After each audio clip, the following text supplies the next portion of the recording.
बिहार की मुजफ्फरनगर सीट की बात करेंगे। तो ब्रेक के बाद चुनावी अखाड़ा में एक बार फिर से आपका स्वागत है। अब बात करते हैं मुजफ्फरपुर सीट की।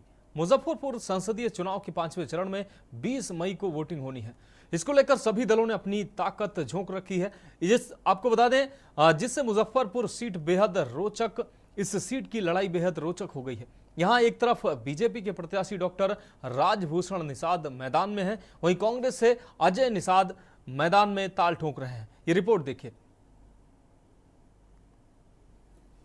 मुजफ्फरपुर संसदीय सीट का क्या रहा रिकॉर्ड? परंपरागत तौर पर कांग्रेस बहती रही है समाजवादी और साम्यवादी विचारधारा। समाजवादी व साम्यवादी विचारधारा के लोगों ने देश की राजनीति में सक्रिय भूमिका निभाई। जॉर्ज फर्नांडिस यहां से सबसे अधिक 5 टर्म सांसद रहे। जॉर्ज फर्नांडिस 2009 के चुनाव में जमानत भी नहीं बचा पाए थे। फर्नांडिस के बाद यह सीट निषाद परिवार के पास चली गई। 17 लोकसभा चुनाव में सर्वाधिक बार कांग्रेस ने जीत दर्ज की। जनता दल और जनता दल यूनाइटेड दूसरे नंबर पर रहे। जनता पार्टी और भाजपा को 2-2 बार तो राजद को 1 बार सफलता।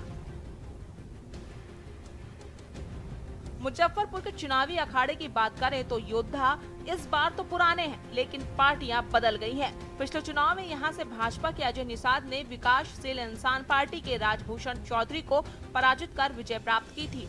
इस चुनाव में दोनों एक बार फिर आमने सामने हैं। हालांकि दोनों ने दल बदल लिए हैं। अजय निषाद कांग्रेस के टिकट पर चुनावी मैदान में उतरे हैं, जबकि राजभूषण भाजपा की ओर से ताल ठोक रहे हैं। मुजफ्फरपुर लोकसभा सीट का लेखा जोखा। मुजफ्फरपुर लोकसभा सीट में सवर्ण मतदाता सर्वाधिक, मुस्लिम, यादव और वैश्य वोटर की भी अच्छी खासी संख्या।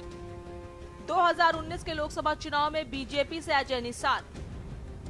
बीजेपी उम्मीदवार अजय निषाद को 6,67,878 वोट मिले थे। वीआईपी के उम्मीदवार को 2,56,890 वोट मिले थे। देश विदेश में मुजफ्फरपुर की लीची की मिठास के चर्चे रहे हैं, लेकिन इस बार ये सीट दूसरी वजह से सुर्खियों में है। दिग्गज नेता रहे दिवंगत कैप्टन जयनारायण निषाद के बेटे और भाजपा के इस सीट पर 2 बार 2014 और 2019 में जीते अजय निषाद की इस बार कांग्रेस से मैदान में उतरने की वजह से यहां का रण रोचक हो गया है। भाजपा ने उन्हें टिकट नहीं दिया तो उन्होंने पाला बदल लिया। बताया जाता है कि पार्टी के आंतरिक सर्वे में उनकी रिपोर्ट ठीक नहीं थी। अगर गौर करें तो प्रत्याशियों की ऐसी उटलबांसी और कहीं देखने को नहीं मिलेगी, लेकिन मुजफ्फरपुर का मिजाज कुछ ऐसा ही है। कौन यकीन करेगा कि 2004 में इस सीट से जनता दल यू के टिकट पर विजयी रहे समाजवादी नेता जॉर्ज फर्नांडिस 2009 के चुनाव में जमानत भी नहीं बचा पाए थे। क्या कुछ ऐसा ही उलटफेर इस बार भी होगा? मतदाता कुछ भ्रमित हैं। पार्टी या प्रत्याशी में से किसे चुने?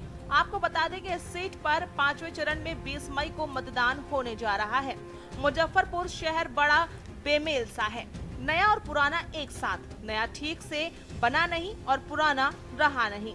शहर को स्मार्ट बनाने की तैयारी है, इसलिए जगह जगह खुदाई चल रही है।